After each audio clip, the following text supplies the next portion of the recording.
இன்னும் என்னால கம்ப்ளீஷன் பண்ண முடியல சாமி, எப்படி பண்றது எனக்கு தெரியல. உங்களுக்கு ஏதாவது கேள்வி இருந்தா ஆன்சர் பண்ணிடுறேன். புரியுது எனக்கு. புரியுது உள்ளே இருந்து எடுக்கணும்னு சொன்னீங்கல்ல.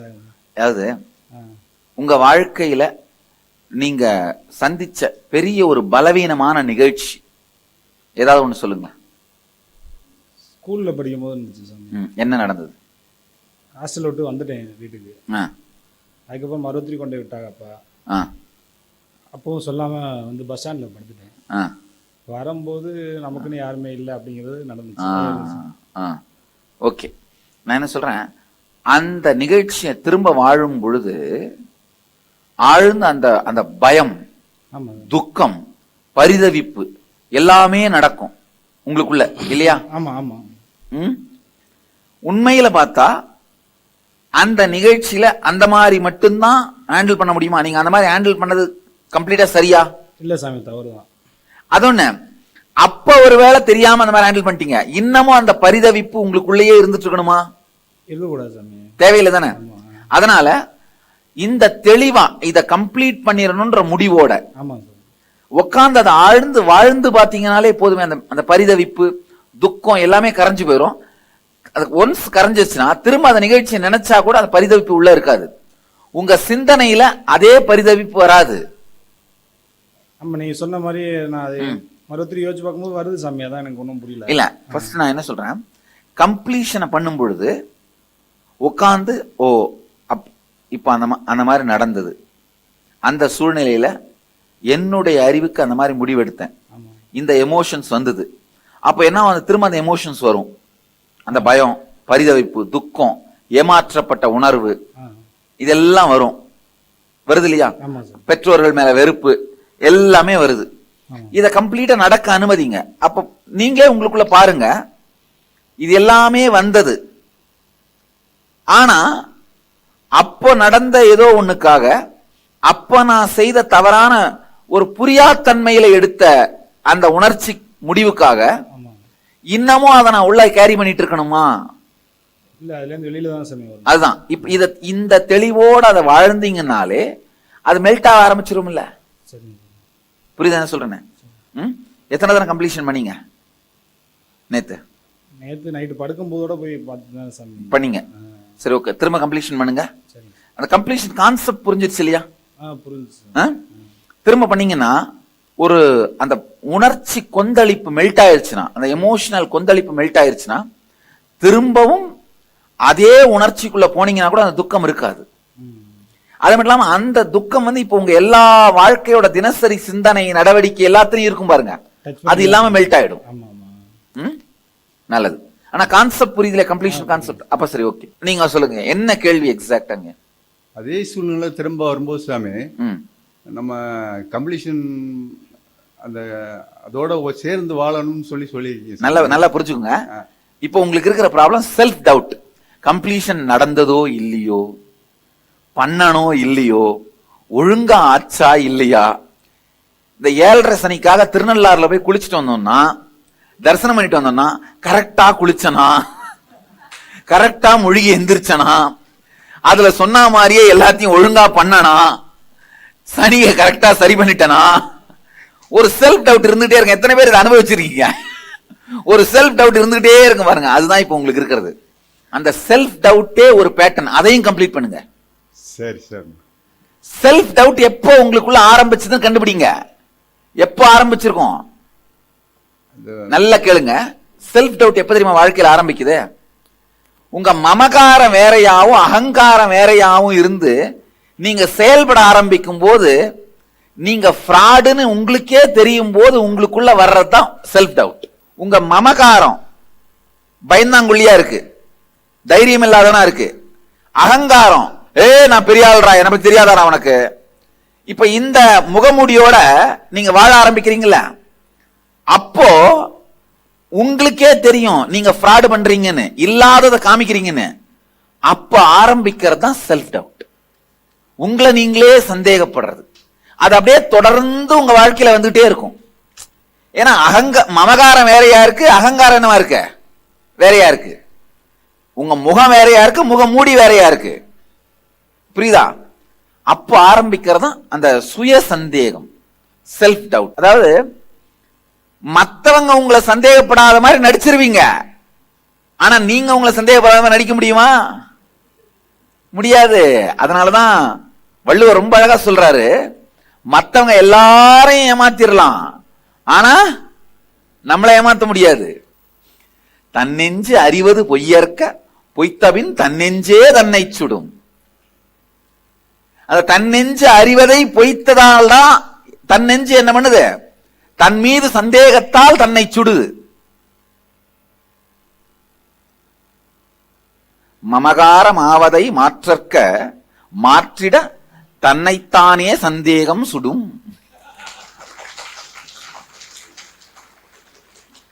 அங்கதான் அந்த செல்ஃப் டவுட் ஆரம்பிக்குதுங்க. உங்களுடைய பேட்டர்ன் உங்களுக்கு கம்ப்ளீஷன் புரியுது, கம்ப்ளீஷன் பண்றீங்க, அதுக்கு மேல செல்ஃப் டவுட் உட்கார்ந்துட்டு இருக்கு. கண்ணாடி வழியா பார்க்கும்போது சாமி, கண்ணாடியில நம்ம அந்த சரௌண்டிங்ஸ் போறோம், அதுக்கு மேல அது போக மாட்டேங்குது. இல்ல, நான் என்ன சொல்றேன், இந்த செல்ஃப் டவுட் அந்த பேட்டர்ன் இருக்கு பாத்தீங்களா, அது இருக்கிறதுனால ஃபுல் கம்ப்ளீஷன் நடக்கூடாம பாத்துக்கும். செல்ஃப் டவுட்னால உருவானதுதான் இந்த ப்ராப்ளம். அதாவது இந்த ஃபர்ஸ்ட் உங்க மமகாரம் வேறையா அகங்காரம் வேறையா நீங்க நடந்துகிட்ட ஒரு நிகழ்ச்சி, அதுக்கப்புறம் வீட்டுக்கு வந்துட்டு நான் ஃப்ராடு பண்ணிட்டு வந்திருக்கேன்டா, பொய் சொல்லிட்டு வந்திருக்கேன்டா, இல்லாதத செஞ்சுட்டு வந்திருக்கேன்டா அப்படின்னு நீங்க யோசிச்சிருப்பீங்க. ஃபர்ஸ்ட் அந்த மாதிரி உங்க லைஃப்ல யோசிச்சுட்டா எந்த நிகழ்ச்சி உங்களுக்கு ஞாபகம் வருது? எங்கேயாவது ஒன்று கட்டாயமா இருக்கும். நம்ம ஒரு சமயம் எல்லாத்தையும் முடிச்சிட்டீங்களான்னு கேட்பாங்க.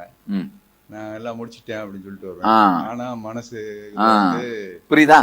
அந்த சூழ்நிலையை போக அதை திரும்ப வாழ்ந்து அதை கம்ப்ளீட் பண்ணுங்க. அதை கம்ப்ளீட் பண்ணீங்கன்னா இந்த கம்ப்ளீஷன் பர்ஃபெக்டா பண்ண முடியும். புரியுதா? எத்தனை பேருக்கு இப்போ உங்க செல்ஃப் டவுட் அப்படிங்கிற கான்செப்ட் புரியுது? தன்னைத்தானே சந்தேகித்தல். எப்ப உங்களை நீங்களே முதல்ல சந்தேகப்பட ஆரம்பிச்சீங்கன்ற அந்த நிகழ்ச்சியை கண்டுபிடிங்க. ஐயா, ஒரு முக்கியமான விஷயம் தெரிஞ்சுக்கோங்க. உங்களை ஏமாத்துறதுக்கான முதல் படி என்ன தெரியுமா? அந்த மீன் பிடிக்கணும்னா அந்த தூண்டில்ல உணவு இருக்கணும். மீன் அதுல வாய வச்சதுன்னா உடனே போச்சு. அந்த மாதிரி உங்களை ஏமாத்துறதுக்கான தூண்டில் என்ன தெரியுமா? உங்களுக்குள்ளேயே உங்களுக்கு இருக்கிற செல்ஃப் டவுட் தான். அந்த செல்ஃப் டவுட்டை கம்ப்ளீட் பண்ணிட்டீங்கன்னா உங்களை யாராலையுமே ஏமாத்த முடியாது. யாராலையும் உங்களை ஏமாத்த முடியாது.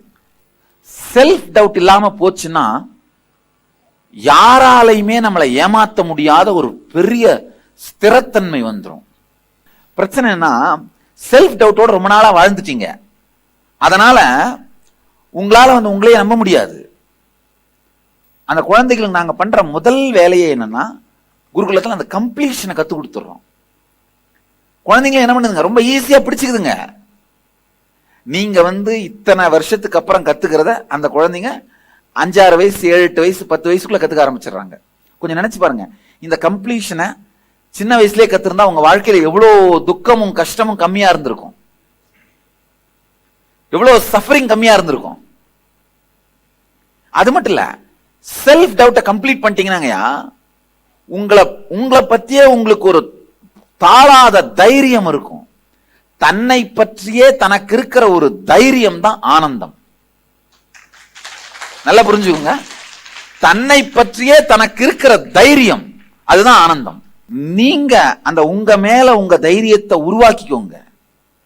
அது சாத்தியம். நல்லா தெரிஞ்சுக்கோங்க. மனுஷ உடம்பெடுத்து நான் என்னென்ன குணங்களை எனக்கு உருவாக்கிக்கிறோம் அது எல்லாருக்குமே சாத்தியம். அதை சொல்றதுக்காக தான் மனுஷ உடம்பெடுத்து விளையாடிட்டு இருக்கேன். கட்டாயமா சாத்தியம். அது எந்த இடத்துல செல்ஃப் டவுட் உங்களுக்கு ஆரம்பிச்சதுன்னு பாருங்க. யூசுவலா நீங்க அந்த லிஸ்ட் எல்லாம் எழுதிருப்பீங்களே நடந்த நிகழ்ச்சிங்க, 2வது நிகழ்ச்சியில அந்த செல்ஃப் டவுட் ஆரம்பிக்கும். அதாவது தன் மீதே தனக்கே நம்பிக்கை இல்லாமல் வாழ்க்கையை தள்ளுதல். உங்க வாழ்க்கையை நீங்க உங்களுக்காக வாழறதா நினைச்சு வாழறீங்க, ஆனா நீங்களே உங்களை பார்த்து செல்ஃப் டவுட் பட்டுட்டு இருக்கீங்க. பல நேரத்துல நாம யாருக்காக தியாகம் பண்றோமோ அவங்களே என்ன பண்றாங்க? நம்முடைய வாழ்க்கையோட பாகமா இல்லாம போறாங்க. தன் மீதே தனக்கு நம்பிக்கை இல்லாததனால் ஏற்படுகின்ற அழிவுகள். உங்க வாழ்க்கையில பாத்தீங்கன்னாலும் இந்த மாதிரி நிறைய விஷயங்கள் நீங்க பண்ணிட்டு இருப்பீங்க. நமக்கு நம்ம மேலேயே இருக்கிற செல்ஃப் டவுட்டால நம்ம செய்ய வேண்டிய வேலையே நாம என்ன பண்றோம், சீரழிச்சிட்டு இருக்கோம்.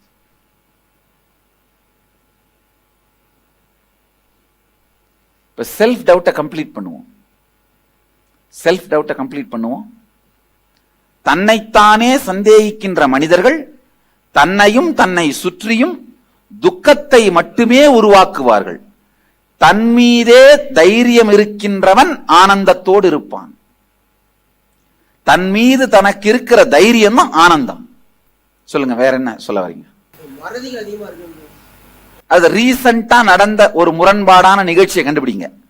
அதை வாழ ஆரம்பிச்சீங்கனாலே போதும், பழசெல்லாம் ஞாபகம் வந்துடும். மறதிங்கிறது வேற ஒண்ணும் இல்லையா, பலு தாங்காம, மனோ துக்கம் தாங்காம தூக்கி குப்பையில போட்டுறது. புரியுது என்ன சொல்றேன்னு? அதுதான். இதை வாழ ஆரம்பிச்சீங்கன்னா அதெல்லாம் நினைவுக்கு வர ஆரம்பிச்சு. மக்களுக்கு அறிவை தந்து, புத்திசாலித்தனத்தை தந்து கடவுளை வழிபட வைக்கணும். பயத்தை தந்தும் பொய்களை புகட்டியும் கடவுளை வழிபட வைக்க கூடாது. இப்ப நான் என்ன சொல்றேன், உங்களுக்கு அறிவையும் கம்ப்ளீஷனையும் கொடுத்து கம்ப்ளீஷன்ல பொங்குற ஆனந்தத்தோடு கடவுளை வழிபடுங்கள். பலம் சார்ந்த பக்தி. பயத்தால கும்பிடுறது தப்பு, இன்கம்ப்ளீஷன். அது கூடாது. புரியுதா? பயத்தால கும்பிடுறது கூடாது. அதான் சொல்றேன், கம்ப்ளீஷன் இப்ப பண்ண ஆரம்பிங்க, சரியா போகும். சாமிஜி வணக்கம். எனக்கு ரூட் பட்டன் கண்டுபிடிக்க தெரியலைங்க சார். இல்ல, ஃபர்ஸ்ட் எப்ப உங்களுக்கு இப்போ உங்க வாழ்க்கையில உங்க நினைவுல இருக்கிறது, இப்ப 5 வயசுல நடந்து நினைவே இல்லைன்னா கவலைப்பட வேண்டாம். ஆனா ஒரு 15 வயசுல நடந்தது ஏதாவது நினைவுல இருக்குல்ல? எப்ப நீங்க உங்களை பவர்லெஸ்ஸா ஃபீல் பண்ணீங்க, பலவீனமா ஃபீல் பண்ணி மனசு ரீதியா பயந்து நடுங்கி வாழ்க்கையை எதிர்கொள்ள முடியாம தவிச்ச நேரம் எது, சூழ்நிலை எது? சமயம் அது நிகழ்ச்சி எல்லாம் ஞாபகம் இருக்குங்க. அப்ப நான் என்ன ஃபீல் பண்ணேன்னு எனக்கு தெரியல. அது உட்கார்ந்து ஆழ்ந்து வாழ்ந்தீங்கன்னா கண்டுபிடிச்சிட முடியும். அந்த நிகழ்ச்சியை திரும்ப திரும்ப வாழ்ந்து பாருங்க, அதுதான் கண்டுபிடிச்சிட முடியும். இப்போ அடுத்து ஒரு சில நிமிடங்கள் செல்ஃப் டவுட்டிங், அதாவது உங்களை நீங்களே சந்தேகப்பட ஆரம்பித்த அந்த சூழ்நிலைகளை எழுத ஆரம்பியுங்கள். எப்போ உங்க மேல உங்களுக்கே சந்தேகம் வர ஆரம்பிச்சது, நல்லா புரிஞ்சுக்கோங்க. அதாவது உங்க மமகாரம் உள்ள புழுத்து நாத்தடிச்சிட்டு இருக்கும். ஆனா உங்க அகங்காரம் மூலமா ஒரு 10 பேரை கன்வின்ஸ் பண்ணிடுவீங்க, ஒரு சுத்தி இருக்க 4 பேரை கன்வின்ஸ் பண்ணிடுவீங்க. பண்ணிட்டு தனியா வந்த அப்புறம் தான் என்ன பண்ணும், டேய் எல்லாரையும் ஏமாத்திட்டா. ஆனா அந்த ஆனான்னு இழுக்குது இல்லையா, அதான் செல்ஃப் டவுட். அங்கதான் செல்ஃப் டவுட் ஆரம்பிக்குது. எப்போ உங்களுக்குள்ள அந்த செல்ஃப் டவுட் ஆரம்பிச்சது அப்படிங்கிற சூழ்நிலைகளை நினைச்சு எடுத்து எழுதுங்க. இப்போ இதை ஆழ்ந்து வாழுங்க. சில நேரம் பாத்தீங்கன்னா ஏற்கனவே நீங்க எழுதின மத்த அந்த நிகழ்ச்சியும் இதுவும் ஒன்னாவே கூட இருக்கும். எத்தனை பேருக்கு அந்த மாதிரி ஒன்னா இருந்தது? அந்த மாதிரி இருந்தா கூட இது திரும்ப வாழுங்க. இந்த செல்ஃப் டவுட்டை கம்ப்ளீட் பண்றதுக்காக இன்னொரு தடவை வாழுங்க. ஒரே நிகழ்ச்சியிலேயே 3-4 பேட்டர்ன் கூட கிரியேட் ஆகும். ஒவ்வொரு பேட்டர்னை கம்ப்ளீட் பண்றதுக்கும் ஒரு தடவை வாழ்ந்தீங்கன்னா தான் அந்த பேட்டர்ன் கரையும். உதாரணத்துக்கு நீங்க ஒரு 20 வயசுல யாரையாவது ஒருத்தரை அடிச்சிடுறீங்க, அவங்க உங்களை அடிச்சிடுறாங்க. அந்த சூழ்நிலையில ஏற்கனவே நீங்க வச்சிருக்கிற ரூட் பேட்டர்னும் ஆக்டிவா இருந்திருக்கும். உங்க மேல சந்தேகம் வருது பாத்தீங்களா, அந்த பேட்டர்னும் ஆக்டிவா இருந்திருக்கும். ரூட் பேட்டர்னை கம்ப்ளீட் பண்ணணும் அப்படிங்கிறதுக்காக ஒரு தடவை இந்த நிகழ்ச்சியை வாழ்ந்தீங்கன்னா அந்த ரூட் பேட்டர்னுடைய தாக்கம் மட்டும்தான் அழியும். இந்த செல்ஃப் டவுட் பேட்டர்னை கம்ப்ளீட் பண்ணணுங்கிறதுக்காக உட்கார்ந்து மீண்டும் அதை வாழ்ந்தீங்கன்னா செல்ஃப் டவுட் பேட்டர்ன் அழிஞ்சிரும். வயலன்ஸா ஆக்ட் பண்ணிருப்பீங்க அந்த நேரத்துல. அந்த வயலன்ஸ் பேட்டர்ன் அழியணுன்றதுக்காக இன்னொரு தடவை வாழ்ந்தீங்க, அந்த வயலன்ஸ் பேட்டர்ன் அழிஞ்சிரும். அதனால ஒரு நிகழ்வை ஒரு 3-4 முறை வாழ்வதனால் தவறில்லை. அது சார்ந்து இருக்கிற எல்லா பேட்டர்ன்களும் கரைஞ்சு போயிடும். புரியுதுங்களா என்ன சொல்றேன்னு?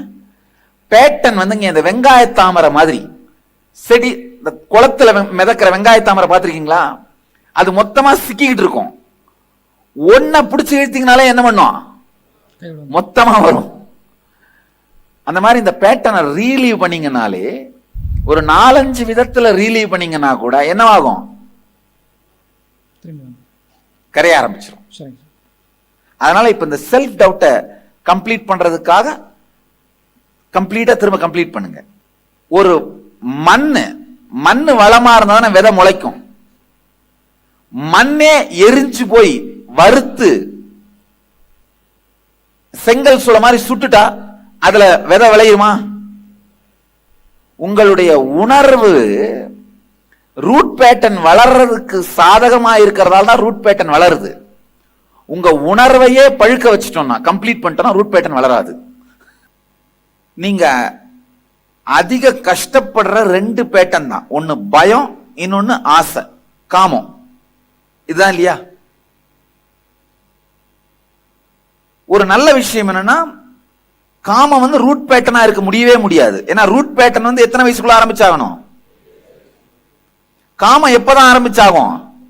7 வயசுக்கு அப்புறம் தான். நல்ல வேலை இன்னும் அந்த வயசு குறையல. முதல்ல 18, 16 இருந்தது, மெதுவா 14 இறங்கி வந்தது, இப்ப 12 இறங்கி வந்திருக்கு. ஆனா 7 அளவுக்கு இறங்கி வரல. ஒரு நல்ல விஷயம் என்னன்னா, காமம் வந்து ரூட் பேட்டர்னா இருக்க வாய்ப்பே இல்லை. அப்ப ரூட் பேட்டர்னா இருந்து நம்ம துக்கங்கள் எல்லாத்துக்கும் அடித்தளமா இருக்கிற உணர்வு என்னதான்? பயமும் பயம் சார்ந்த உணர்வுகளும், ஆங்ஸைட்டி, பரிதவிப்பு. இப்ப ராத்திரி வீட்டுக்காரர் டைமுக்கு வரல அப்படின்னா அப்ப இருக்கிற உணர்வுக்கு பயம்ங்கிறது சரியான வார்த்தை இல்ல, பரிதவிப்பு, ஆங்ஸைட்டி. அந்த நேரத்தில் செல்போன் அடிச்சுதுன்னா என்ன ஆகும்? அதுவும் அவர் நம்பரா இல்லாம அவர் ஃப்ரெண்டு நம்பரா இருந்தா என்ன ஆகும்? போச்சு, ஒரு ஹார்ட் அட்டாக் போய் திரும்ப வந்துருவோம். அதனால பயம் சார்ந்த உணர்வுகளும், இந்த பயமும் பயம் சார்ந்த உணர்வுகளும் தான் அடிப்படையா ரூட் பேட்டர்ன் வளர்றதுக்கான வளமான பூமியா இருக்கு. ஒரு சேறு தேங்கின குட்டையில தான் என்ன ஆகும்? பாசி வளரும், கொசு முட்டையிடும், பன்னி பிறண்டு கிடக்கும், நாய் பிறண்டு கிடக்கும். எல்லாமே ஒரு தண்ணி தேங்கி இருக்கிற குட்டை இருந்தாலும் அதுல இருந்து தான் ஆரம்பிக்கும். அந்த மாதிரி பயமும் பயம் சார்ந்த உணர்வுகளும் படிஞ்சு போன கான்சியஸ்னஸ்ல தான், உணர்வுல தான் ரூட் பேட்டர்ன் வளர ஆரம்பிக்கும். புரியுதுங்களா? அந்த குட்டையே தேங்க விடாம பண்ணிட்டோம், ரூட் பேட்டர்ன் வருமா? வராது. இப்ப இன்னைக்கு ரூட் பேட்டர்ன் வளர்றதுக்கான சாத்தியம் எப்படி எதுல வருதோ அதோட எல்லாத்தோடையும் கம்ப்ளீட் பண்ணிடுறோம். அதையெல்லாம் கம்ப்ளீட் பண்ணிடலாம். அடிப்படையா பயம் உண்மையிலே எங்க இருந்து தெரியுமா ஆரம்பிக்குது? பிறப்புலயே ஆரம்பிச்சிருது. ஏன்னா பிறந்த உடனே மரண பயம் ஆரம்பிச்சிருது. பிறந்த உடனேயே உங்களுக்கு இப்போ ஒண்ணு புதுசா வந்துருச்சு. என்னது? உயிர். ஏதாவது வந்தாலே அது போயிருமோன்ற பயம் வந்துடும். வீடு வந்தாலே என்ன ஆகும்? போயிருமோன்ற பயம் வரும். கார் வந்தாலே என்ன ஆகும்? போயிருமோன்ற பயம் வரும். 2 வீலர் வந்தாலே என்ன வரும்? டியூ கட்டாம அவன் தூக்கிட்டு போயிடுவானோன்ற பயம் வரும். எது வந்தாலும் அது போயிருமோன்ற பயம் வர்றது மனித இயற்கை. அதனால உயிர் வந்த உடனேயே அது போயிருமோன்ற பயம் வர்றது என்ன? இயற்கை. என்ன சாமி 4 நாள் ப்ரோக்ராம்ல மொத்த இன்னர் அவேக்கனிங் கொடுக்க முயற்சி பண்றாரு அப்படின்னு நல்லா புரிஞ்சுக்கோங்க.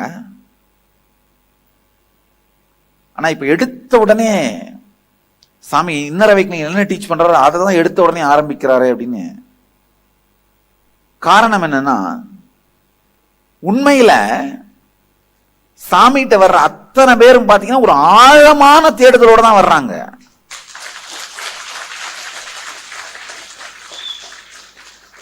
அது மட்டும் இல்லாம தொடர்ந்து சத்சங்கங்களை மக்கள் கேட்கறதுனால, சத்சங்கம் கேட்டுட்டு வர்றவங்க எல்லாருமே என்ன பண்றாங்க? ஒரு ஆழமான தேடுதலோடு ஆழமான உண்மைகளை வாங்கி தன்னை உயர்த்தி கொள்வதற்கு தயாரா இருக்கவங்க தான் வர்றாங்க. நம்ம சங்கம் பாத்தீங்கன்னா நம்பர் வேணா கம்மியா இருக்கலாம், ஆனா சரியான ஆழமான பக்தர்களா இருப்பாங்க. அவங்க எந்த ஊர் ஒரே ஒரு 4 நாள் தான் ப்ரோக்ராம் பண்ணிட்டு போயிருப்பாங்க, ஆனா அந்த எந்த ஊர்ல இருந்தாலும் சாமியோடய வாழ்ந்துட்டு இருப்பாங்க. அந்த உணர்வுல காலையில எந்திரிச்சதும் சாமி தான், பல் விளக்கும் பொழுதும் சாமி தான், சாப்பிடும் பொழுதும் சாமி தான், தூங்க போற வரைக்கும் என்ன சாமி மட்டும் இல்ல, சாமியோட வார்த்தைகள், அந்த சத்தியங்கள்.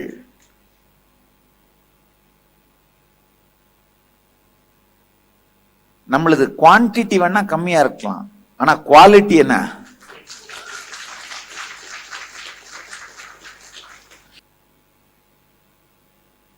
மக்களுடைய எதிர்பார்ப்பும் ரொம்ப அதிகமா இருக்கு.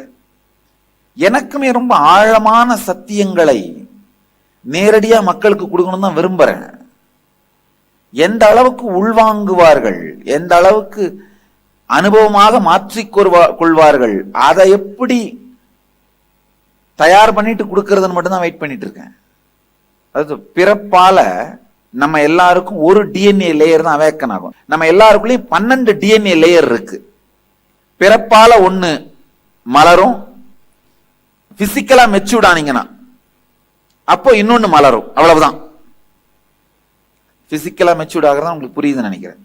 பெண்கள் அந்த பூ பெய்துதல்னு சொல்றது, ஆண்கள் ஒரு தந்தையாவது தயாராயிடும் போது 2 டிஎன்ஏ லேயர் தான் நார்மலா எல்லா மனிதர்களுக்கும் மலரும். ஆனா சாமி வந்து சயின்டிபிக்கா ப்ரூஃப் பண்ணியிருக்கேன். இந்த இன்னர் அவேக்கனிங்ல 4 டிஎன்ஏ லேயர் அவேக்கன் பண்ணி, அதாவது வர்றவங்க 2ஓட வந்தாங்கன்னா நீங்க எல்லாருமே 2ஓட தான் இருப்பீங்க. 4 அவேக்கன் பண்ணி 6 டிஎன்ஏ லேயரோட அனுப்பியிருக்கேன். இது வந்து என்ன சொல்றது, ஒரு 3 பேட்சை ரிசர்ச் பண்ணோம். 100% அத்தனை பார்ட்டிசிபென்ட்டுக்குமே இது நடந்திருக்கு. இந்த டிஎன்ஏ லேயர் அவேக்கன் ஆகிறது என்ன ஆகும்னா, உங்களுடைய அறிவு கூர்மையாகவும் வாழ்க்கையில எதிர்பாராத சூழ்நிலை வரும்போது எதிர்கொள்ற சக்தியாகவும், வாழ்க்கையை இன்ட்யூஷனோட கணித்து ஒரு தொலைநோக்கு பார்வையோட கணித்து செலுத்துகிற திறனாகவும், குறிக்கோளை சார்ந்து சிந்தித்து செயல்படுகிற சக்தியாகவும் இந்த மாதிரிலாம் அது வெளிப்பட ஆரம்பிக்கும். ஹெல்த் இந்த மாதிரி வெளிப்பட ஆரம்பிக்குது. நல்லா புரிஞ்சுக்கோங்க. இன்னர் அவேக்கனிங்ல 4 டிஎன்ஏ லேயர் அவேக்கன் பண்றாங்க 21 நாள்ல. இந்த 8 மணி நேரம் ப்ராசஸ் வந்து கம்ப்ளீட்டா உங்களுக்கு ஒரு டிஎன்ஏ லேயர் அவேக்கன் பண்ணிடும். ஒரு ஃபுல் லேயர் டிஎன்ஏ உங்களுக்குள்ள அவேக்கன் ஆயிடுது. அதாவது இந்த மறுபிறப்புக்கு சமம். 21 நாள் நடக்க வேண்டியதுல 4ல் 1 பங்கு இந்த ஒரே ஒரு செஷன்ல நடந்துரும். தயவு செஞ்சு சின்சியரா அட்டெண்ட் பண்ணுங்க. இந்த மைட்டோகாண்ட்ரியா செல் எனர்ஜின்னு சொல்லுவோம். அப்படின்னா இந்த குண்டலினி சக்தியை சயின்டிபிக்கா மெஷர் பண்றதுக்கு இப்ப மெத்தட்ஸ் இருக்கு. நாம சான்ஸ்கிரிட்ல குண்டலினி சக்தின்னு சொல்றோம், இங்கிலீஷ்ல சயின்ஸ்ல அலோபதியில மைட்டோகாண்ட்ரியா செல் எனர்ஜின்னு சொல்லுவாங்க. அந்த மைட்டோகாண்ட்ரியா செல் எனர்ஜி நார்மலா ஒரு நபருக்கு 100% இருந்தா ஹெல்தியா இருப்பீங்க. நார்மலா 100 யூனிட் இருக்கும். 60 யூனிட்டுக்கு குறைஞ்சதுன்னா இந்த ஓல்டேஜ் வியாதிகள், ஹார்ட் ப்ராப்ளம், கேன்சர் இதெல்லாம் வர ஆரம்பிக்கும். நம்ம இப்ப இருக்கிற எல்லா மெடிசனுமே, கீமோதெரபி எல்லா மெடிசனுமே 40 யூனிட் தான் அந்த மைட்டோகாண்ட்ரியா செல் எனர்ஜி அதிகமாக்கும். அதனாலதான் எல்லா கேன்சரும் கியூர் ஆகிறது இல்லை, எல்லா ஹார்ட் ப்ராப்ளமும் கியூர் ஆயிடுறது இல்லை. ஆனா இன்னர் அவேக்கனிங் ப்ரூஃப் பண்ணியிருக்கோம், எல்லா 100% பார்ட்டிசிபென்ட்ஸுக்கும் 1300% அந்த மைட்டோகாண்ட்ரியா செல் எனர்ஜி அதிகமாக இருக்கின்றத. இந்த ஒரே ஒரு ப்ராசஸ், இந்த டெத் ப்ராசஸ் மட்டுமே 400% அந்த மைட்டோகாண்ட்ரியா எனர்ஜியை ரைஸ் பண்ணிடும். 400%. அதனால ஆழ்ந்து புரிஞ்சுக்கோங்க. உங்க சக்திய தடை செய்யற ரூட் பேட்டர்ன், அந்த ரூட் பேட்டர்ன் வளர்றதுக்கான நிலைமை என்ன? பயமும் பயம் சார்ந்த உணர்வுகளும். அடிப்படையா மரண பயம்தான். மரண பயம்தான் என்ன, வேற வேற பயமா வெளிப்படும். பணம், சொத்து இதெல்லாம் எழுந்துருவோமோன்ற பயம். நம்முடைய ஐடென்டிட்டினா நீங்க யாருன்னு மற்றவங்களுக்கு எல்லாம் காட்டிட்டு வரீங்க ஒரு முகமுடி, அந்த முகமுடியை இழந்துருவோமோன்னு பயம். நம்மளை எல்லாம் இப்பதான் மதிச்சுட்டே வராங்க, அந்த மரியாதைலாம் போயிருமோ, அந்த பயம். முதல்ல இந்த பயத்தை எல்லாம் கண்டுபிடிப்போம். என்னென்ன மாதிரிலாம் நம்மளுக்குள்ள பயம் இருக்கு, பயம் சார்ந்த பரிதவிப்புகள் இருக்குன்னு. அப்புறம் அதோட கம்ப்ளீட் பண்ண ஆரம்பிக்கலாம். முதல்ல கண்டுபிடிக்கிறத பண்ணுவோம். நீங்க வாழ்ந்து முடிச்சு அதை கம்ப்ளீஷன் பண்ணிட்டு எழுதினாலும் பரவாயில்ல, எது உங்களுக்கு வசதியோ அப்படி செய்யுங்க. ஆனா ரெண்டையும் எல்லாரும் பண்ணி ஆகணும். நீங்க குழந்தையா இருந்தப்போ உங்க அம்மா உங்களை பார்த்து நீ மோசமானவன், கெட்ட பையன் அப்படின்னு சொல்லியிருக்கலாம். அதுல கூட முதல் பயம் ஆரம்பிச்சிருக்கும். இரண்டாவது, என் உடல் நலத்தை இழந்து விடுவேனோ, என் மனம் பாதிப்புக்குள்ளாகி விடுமோ, அல்லது ஏதாவது விபத்து நிகழ்ந்து விடுமோ என்று உங்களை பயப்பட வைத்த நிகழ்வுகள் அனைத்தையும் நினைவுபடுத்தி எழுதுங்கள். அந்த நிகழ்வுகளின் போது நீங்கள் உங்களுக்குள் போட்டுக்கொண்ட முடிச்சுகளை துல்லியமாக கண்டுபிடித்து எழுதுங்கள். முடிச்சுகள் என்னென்ன சிந்தனைகளை நீங்களே உருவாக்கிக்கிட்டீங்க. மூணாவது, நீங்கள் அன்பு செலுத்தும் நபர்களை இழந்து விடுவீர்களோ அல்லது அவர்களது அன்பையே இழந்து விடுவீர்களோ என்று பயப்பட வைத்த நிகழ்வுகளை நினைவுபடுத்தி எழுதுங்கள். உதாரணத்துக்கு, உங்க நண்பர் உங்களை பார்த்து நீ இதை செய்யலைன்னா இதுக்கு மேல நான் உங்ககிட்ட பேச மாட்டேன், இல்ல உங்க காதலனோ காதலியோ இதே மாதிரி பண்ணிட்டு இருந்தா நம்ம முறிச்சுக்கலாம், இந்த மாதிரி சொன்னப்போ நீங்க என்ன முடிவு பண்ணீங்க, எப்படி ஃபீல் பண்ணீங்க, அதை ரெக்கார்ட் பண்ணுங்க. நாலாவது, தெரியாத விஷயங்கள், இந்த பேய், இருட்டு, சில பேருக்கு இவன் கடவுளை பார்த்து கூட பயம், முனியாண்டி வந்துரும், சாமி கண்ணை குத்திரும், இத பத்தி எல்லாம் உங்களுக்கு இருக்கிற பயம், இந்த பயம் சார்ந்த உணர்வுகள், எண்ணப்பதிவுகள், ரூட் பேட்டர்ன்ஸ், இது எல்லாத்தையும் எழுதுங்க. உங்க நேரடியா அனுபவம் மட்டும் இல்லாம மத்தவங்க இத பார்த்து பயந்தப்ப நீங்க பார்த்திருந்தா கூட பயம் வரும். ஒண்ணு இல்ல, நீங்க பேய் படம் பார்க்க வேண்டாம், பேய் படம் பார்த்துட்டு உங்க தங்கச்சி பயந்துருந்தா அதை பார்த்து கூட உங்களுக்கு பயம் வந்துடும். எத்தனை பேர் இதை அனுபவிச்சிருக்கீங்க?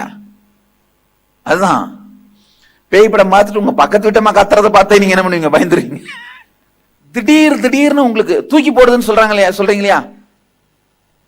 என்ன ஒரு உதாரணம் சொன்னா, லிப்ட்ல போகும்போது திடீர்னு லிப்ட் நின்று போச்சுன்னா என்ன ஆகும்? உங்க ஆர்ட் நின்று போயிடும். இல்ல நைட்டு 2 மணிக்கு திடீர்னு செல்போன் அடிச்சா என்ன ஆகும்? ஐயோ என்ன ஆச்சோ, யாருக்கு என்ன ஆச்சோ அடிக்கும் பாத்தீங்களா? அதுதான், திடீர்னு உங்க பாஸ் முதலாளி கூப்பிட்டாருன்னா என்ன ஆகும்? எல்லாம் ஒழுங்காத்தானே போயிட்டு இருந்துச்சு. ஏதாவது ஒரு சூழ்நிலையில அந்த திடீர்னு அடிக்கிற அந்த பயத்தாக்குதல்கள், அது எப்பப்பெல்லாம் அந்த மாதிரி பயத்தாக்குதல்களை உணர்றீங்கன்னு கண்டுபிடிச்சு கம்ப்ளீட் பண்றது. உதாரணத்திற்கு, முதலாளி உங்களை அழைக்கிறார் என்று உங்களிடம் சொல்லும் போது நீங்கள் உணர்ந்த பயத்தாக்குதல், உங்களுக்கு மிகவும் பிடித்த ஒருவர் உங்களை பற்றி தவறாக புரிந்து கொண்டு உங்களிடம் கடுமையாக பேசிய போது இருந்த பயத்தாக்குதல். அதான் இந்த மற்ற உதாரணங்கள் சொல்றேன். அமைதியா இருக்கும்போது நண்பகல்ல திடீர்னு காலிங் பெல் சத்தம் கேட்கும் போது தூக்கி போட்டுரும். உங்க வாழ்க்கையில நீங்க அனுபவித்த பயத்தாக்குதல்கள் ஒவ்வொன்றையும், அது உங்க வாழ்க்கையில உங்களுக்கு இப்ப நினைவுல இருக்கிற பயத்தாக்குதல்களை எல்லாம் எழுதுங்க. அதெல்லாம் கம்ப்ளீட்டா வாழ்ந்து கம்ப்ளீட் பண்ணலாம். ஆரம்பிங்க. முதல் பயிற்சி முடிச்சிட்டவங்க ரெண்டாவது எழுதுங்க. முதல்ல முடிக்காதவங்க முடிச்சிட்டு ரெண்டாவது எழுதுங்க. அதாவது மரணம் பத்தி நாம கேள்விப்பட்ட கருத்துக்கள், பயங்கள் சரியானதாகவும் இருக்கலாம், தவறானதாகவும் இருக்கலாம். நான் சின்ன வயசுல முதல்ல என் பாட்டிகிட்ட கேட்டேன். என்னுடைய பெரியப்பா பையன் இறந்துட்டான், அண்ணன் இறந்துட்டான், ஒன்று விட்ட அண்ணன். என் பாட்டிகிட்ட கேட்டேன் என்ன ஆச்சு இவனுக்கு அப்படின்னு. அந்த பாட்டி சொல்லிச்சு சாமி கிட்ட போயிட்டான் அப்படின்னுச்சு. நான் சொன்னேன் போய் உடனே நான் கூட்டு வந்துடுறேன் அப்படின்னு, கோயில தான் இருக்கான்னு நினைச்சிட்டு நான் போய் கூட்டு வந்துடுறேன், அதுக்கு போய் என்னென்ன இல்ல தூரத்துல இருக்க சாமி கிட்ட போயிட்டான். அப்பெல்லாம் எனக்கு தெரிஞ்சு தூரத்துல இருக்கிற சாமினா சபரிமலை ஐயப்பன். நான் சின்ன வயசுல சபரிமலைக்கு போயிருக்கேன், அது ரொம்ப தூரம் நடக்கணும். என்னை பொறுத்த வரைக்கும் தூரத்துல இருக்கிற சாமினா ஐயப்பன் தான் அர்த்தம். சின்ன பையனா இருக்கும்போது. நான் நினைச்சேன் சபரிமலைக்கு தானே போயிருக்கான், அப்ப சரி ஓகே போயிட்டு அழைச்சிட்டு வந்துடலாமே அப்படின்னு. அப்புறமா எங்க பாட்டி சொன்னாங்க, இல்ல இல்ல திரும்பி வராத சாமி கிட்ட போயிட்டான் அப்படின்னு. மரணத்தை பத்தி நான் முதல்ல தெரிஞ்சிட்டது இதுதான். ஆனா அதிர்ஷ்டவசமா அதோட நான் நிக்கல, தொடர்ந்து தேடினேன். பல நேரத்துல உங்க வாழ்க்கையில தவறான அல்லது முழுமை இல்லாத, இப்ப நான் கேள்விப்பட்ட கருத்து தவறானதுன்னு சொல்ல முடியாது, முழுமை இல்லாதது. எத்தனை பேருக்கு புரியுது? ரெண்டுத்துக்கு டிஃபரன்ஸ் இருக்கு. தவறானது வேற, முழுமை இல்லாதது வேற. இப்போ இவங்க சொன்னது பொய்ன்னு சொல்ல முடியாது, சாமி கிட்ட போயிட்டாருன்றதான் உண்மை. ஆனா என்ன, முழுமை இல்லாதது. அந்த மாதிரி பல கருத்துக்களை கேள்விப்பட்டிருப்பீங்க. அதெல்லாம் எழுதுங்க. ஏன்னா இதெல்லாம் எழுதுனாதான், அதோடெல்லாம் கம்ப்ளீட் பண்ணாதான் நிஜமான அந்த பயம் மரணம்ங்கிற அனுபவத்துக்குள்ள போய் கம்ப்ளீட் பண்ண முடியும். அடுத்து உங்க வாழ்க்கையில நீங்க முதலையா சந்திச்ச மரண நிகழ்ச்சி, சின்ன வயசுல ஏதாவது முதல்ல ஒரு மரணத்தை பார்த்திருப்பீங்க, அது உங்களுக்குள்ள ஏற்படுத்தின பாதிப்பு. நானும் என்னுடைய ஃப்ரெண்டும், பக்கத்து வீட்டு ஃப்ரெண்டும் ரோட்ல விளையாடிட்டு இருந்தோம். சும்மா ஓடி பிடிச்சி விளையாடிட்டு இருந்தோம். அவன் ஓடிட்டு இருந்தான், சின்ன பையன். இன்னொரு 4-5 குழந்தைங்க சேர்ந்துக்கிட்டாங்க. கொஞ்ச நேரம் ஆச்சு, என்னன்னு தெரியல எனக்கு. நான் கோயிலுக்கு போறேன் அப்படின்னு சொல்லிட்டு போயிட்டேன். இந்த குழந்தைங்க அந்த ஓடிட்டே விளையாடிட்டு இருந்த குழந்தைங்க அந்த தெரு மூலையில விளையாடிட்டு இருந்தப்போ திடீர்னு ஒரு பஸ் பிரைவேட் பஸ் இந்த பையனை அடிச்சிருச்சு. பையன் ஸ்பாட்லேயே செத்து போயிட்டான். நான் ஒரு 50 அடி 100 அடி தான் போயிருப்பேன் கோயிலுக்கு போறேன்னு சொல்லிட்டு, வேற டைரக்ஷன்ல போய் கொஞ்ச நேரத்துல இங்க இருந்து ஒருத்தன் ஓடி சொல்றான், அவன் பஸ்ல அகப்பட்டு செத்து போயிட்டான்ப்பா அப்படின்னு. நான் திரும்ப வர்றேன். வரும்பொழுது இன்னும் அவன் செத்து முடிக்கல, அந்த உடம்பு இன்னும் உயிர் இருக்கு. சாமி அப்படியே நிமிர்ந்து ஆழ்ந்து அங்க என்ன நடக்குதுன்னு பாக்குறேன். தெளிவா என்னால பார்க்க முடியுது. அந்த ஜீவன் அந்த உடம்புல இருந்து வெளியில அந்த வேகமும் ஆத்திரமும் அந்த டயரை எட்டி வதைக்குது. அந்த குழந்தை அந்த டயரை எட்டி வதைக்குது. ஆனா டயருக்கு ஒன்னும் ஆகல, ஏன்னா அது பிசிக்கல் பிளேன்ல இருந்து உயிர் மூவ் ஆயிருச்சு. அதனால ஆனா அந்த வேகத்துல அந்த டயரை எட்டி வதைச்சிட்டு அப்படியே சைலண்டா போயிருச்சு. இதுதான் நான் முதல்ல பார்த்த மரணம். இந்த மாதிரி உங்க எல்லாருக்குமே அந்த முதல்ல பார்த்த மரணம் ஸ்ட்ராங்கா உள்ள இருக்கும். அந்த அனுபவத்தை விரிவா எழுதுங்க. இப்ப நான் சொன்ன பாருங்க, எப்படி எலாபரேட்டா அந்த மாதிரி தெளிவா எழுதுங்க. நீங்க ஒருவேளை அந்த ஜீவனை பார்த்திருக்க மாட்டீங்க, ஆனா என்ன நடந்ததுன்னு உங்களால சொல்ல முடியும். உங்களுக்குள்ள என்ன நடந்தது. அதே மாதிரி உங்களுடைய நெருங்கிய உறவினர் மரணம். இப்ப அந்த பையனோட மரணம் என் மேல எந்த பெரிய தாக்கத்தையும் ஏற்படுத்தல, ஏன்னா எனக்கு உறவினர் இல்ல, தூரத்து உறவினர். என் வாழ்க்கையோட நேரடியான பாகம் இல்ல. ஆனா என்னுடைய வாழ்க்கையோட நேரடியான பாகமா இருந்த என்னுடைய ஒன்று விட்ட அண்ணன், அவன் இறந்தப்போ என் மேல ஒரு பெரிய தாக்கம் இருந்தது. ஒருவேளை இந்த உலகம் நிலையில்லாததோ அப்படிங்கிறது அப்பதான் எனக்கு புரிய ஆரம்பிச்சது. அந்த மாதிரி உங்களை பாதிச்ச மரணம் என்ன, அதை எழுதுங்க. அடுத்ததா உங்க வாழ்க்கையில ஒவ்வொரு உறவையும் ஆழமா பார்த்து, எந்த உறவு இறந்து போயிட்டாங்கன்னா உங்க வாழ்க்கையை நடத்த முடியாதுன்னு நினைக்கிறீங்க, உங்க வாழ்க்கையே உடைஞ்சு விழுந்துரும் நினைக்கிறீங்க, அந்த ஒவ்வொரு பிடிப்பு அதை ஒவ்வொன்றுத்தையும் தெளிவா எழுதுங்க. ஏன்னா அதோடெல்லாம் கம்ப்ளீட் பண்ணி ஆகணும். அப்ப மட்டும்தான் உண்மையான உங்களுடைய மரண பயத்தை கம்ப்ளீட் பண்ண முடியும். ஆழமா தெரிஞ்சுக்கோங்க. இப்ப நீங்க உடல் ரீதியா சாக போறதில்ல, ஆனா உணர்வு ரீதியா செத்துதான் புதுசா பிறக்க போறீங்க. உணர்வு ரீதியா செத்தாதான் புது வாழ்க்கை மலரும். உடல் ரீதியா சாக போறதில்ல, கவலைப்படாதீங்க. ஆனா உணர்வு ரீதியா செத்தாதான் புது வாழ்க்கை மலர்றதுக்கான வாய்ப்பு. அந்த மரணம் நடக்கும் பொழுது உங்களுடைய கான்சியஸ்னஸ், உணர்வு எங்க போயிட்டு வருமோ அதே நிலைக்குள்ள உங்களை எடுத்துட்டு போய் வெளியில எடுத்துட்டு வர போற. உடல் உயிரோட தான் இருக்கும், ஆனா உங்க உணர்வு மரணத்தை பார்த்து விட்டு வரும். அப்ப என்ன ஆகும்னா புது பிறவியா மாறிடும். ஜஸ்ட் அது கூட ஃப்ளோ பண்ணீங்கன்னா போதும், ஃப்ளோ ஆனீங்கன்னா போதும். சாமி உங்களை அழகா கைட் பண்ணி, இது ஒரு வழிகாட்டும் தியானம், கைட் பண்ணி அந்த எனர்ஜி அந்த ஸ்பேஸுக்குள்ள எடுத்துட்டு போய் அந்த எக்ஸ்பீரியன்ஸை கொடுத்து எடுத்துட்டு வந்துடுறது. அப்ப என்ன ஆகும்னா, இந்த ரூட் பேட்டர்ன்ஸ் உருவாவதுக்கான காரணமே நான் காலையிலே சொன்னேன், சேரும் சகதியுமா இருக்கிற குட்டையில தான் கொசு ஆஸ்பத்திரியில இருந்து எல்லாமே நடக்க ஆரம்பிக்கும். அந்த மாதிரி இந்த பயம் சார்ந்த உணர்ச்சிகள், பயத்தாக்குதல், பரிதவிப்பு, இதெல்லாம் இருக்கிற உணர்ச்சிக்குள்ளதான் இந்த பேட்டர்ன்ஸ் எல்லாமே வளரும். குட்டை வறண்டு போய் அதுல ஒரு 10 வைக்க போற போட்டு கொளுத்திட்டீங்கன்னா அதுக்கப்புறம் அங்க ஏதாவது செடியோ ஏதாவது மிச்சம் இருக்குமா? இல்ல கொசு முட்டையிட்டது மிச்சம் இருக்குமா?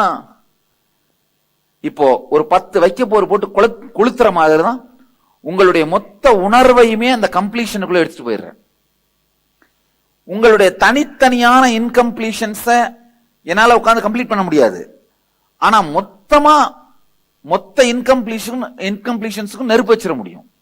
அந்த உணர்வுக்குள்ள போயிட்டு வரும்பொழுது உங்க எல்லா இன்கம்ப்ளீஷன்ஸுமே பவர் இல்லாம போயிடும், கரைஞ்சு போயிடும்.